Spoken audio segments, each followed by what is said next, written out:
మీ review గురు ఛానల్కి స్వాగతం guys. ఈ వీడియోలో మనం ప్రైమ్ వీడియోలో రిలీజ్ అయిన సమ్మర్ హౌస్ మూవీ రివ్యూ గురించి చూద్దాం. సో ఈ మూవీ రివ్యూ నచ్చితే మాత్రం సబ్స్క్రైబ్ చేసుకోవడం మాత్రం మర్చిపోకండి guys. So summer house directed by Erdem Torfes, run time వచ్చేసి అప్రాక్సిమేట్లీ 100 minutes ఉంటుంది. సో లాంగ్వేజ్ వచ్చేసి తెలుగు డబ్బుడు లాంగ్వేజ్ మూవీ గైస్. ఇదైతే original Turkish film. So story basic line ఏంటంటే, ఈ కథలో సెలీనా అనే అమ్మాయి ఒక మిస్టీరియస్ సమ్మర్ హౌస్కి వెళ్తుంది. అక్కడ ఆమె అనుకోకుండా గతంలోకి ప్రయాణిస్తుంది. తన తల్లి యవ్వనంలోకి వెళ్ళి ఆమె జీవితంలో జరిగిన సంఘటనలను చూస్తుంది. ఆ ప్రయాణం వల్ల సెలీనా అనే కుటుంబం తన ప్రేమ మరియు జీవితంలోకి కొత్త నిజాలను తెలుసుకుంటుంది. గతాన్ని మార్చడానికి ప్రయత్నిస్తే వర్తమానం ఎలా ప్రభావితం అవుతుందో సినిమా ప్రధాన అంశం. సో ప్లస్ పాయింట్స్ ఏంటంటే, unique train travel concept, beautiful summer locations and visuals అయితే చాలా బాగున్నాయి గైస్. లీడ్ యాక్టర్స్ పర్ఫార్మెన్సెస్ కూడా చాలా డీసెంట్గా ఉంటుంది.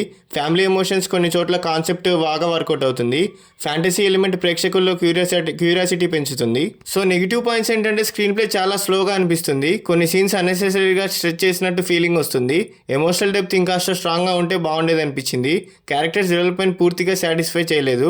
క్లైమాక్స్ అందరికీ కనెక్ట్ అవ్వకపోవచ్చు. సో ఫ్యామిలీతో చూడొచ్చా అంటే మేజర్ అడల్ట్ కంటెంట్ ఏం లేదు గైస్. కొన్ని రొమాంటిక్ కిస్సింగ్ సీన్స్ ఉన్నాయి. స్ట్రాంగ్ వైలెన్స్ లేదు. ఫ్యామిలీతో చూడడానికి mostly safe movie. So cinematography విషయానికి వస్తే బ్యాక్గ్రౌండ్ మ్యూజిక్ ప్లెజెంట్గా ఉంటుంది, కానీ మెమొరబుల్గా అయితే ఉండదు. సినిమాటోగ్రఫీ మాత్రం చాలా క్వాలిఫైలో ఉంటుంది. Summer locations, beach visuals, evening shots అయితే సినిమాకి మేజర్ హైలైట్. సో నాకైతే మూవీ అయితే నచ్చలేదు గైస్. సమ్మర్ హౌస్ ఒక యావరేజ్ రొమాంటిక్ ఫ్యాంటసీ డ్రామా. కొత్త కాన్సెప్ట్ వల్ల ఆసక్తి కలుగుతుంది, కానీ ఎగ్జిక్యూషన్ మాత్రం పూర్తిగా ఇంప్రెస్ చేయలేకపోయింది. స్లో పేస్డ్ మూవీస్ ఇష్టపడే వాడికి okay watch.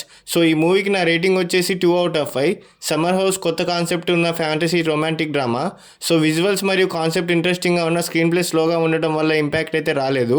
So time travel, romance, emotional dramas ఇష్టపడే వారికి ఒకసారి చూడొచ్చు. ఎంటర్టైన్మెంట్ కోసం చూస్తే మాత్రం యావరేజ్ ఎక్స్పీరియన్స్. సో ఇలాంటి సోది లేకుండా చెప్పే జెన్యూన్ మూవీ రివ్యూస్ కోసం సబ్స్క్రైబ్ చేసుకోండి గైస్. అండ్ అలాగే మీకు ఏ మూవీ రివ్యూ కావాలో కూడా నెక్స్ట్ కామెంట్ చేయండి గైస్.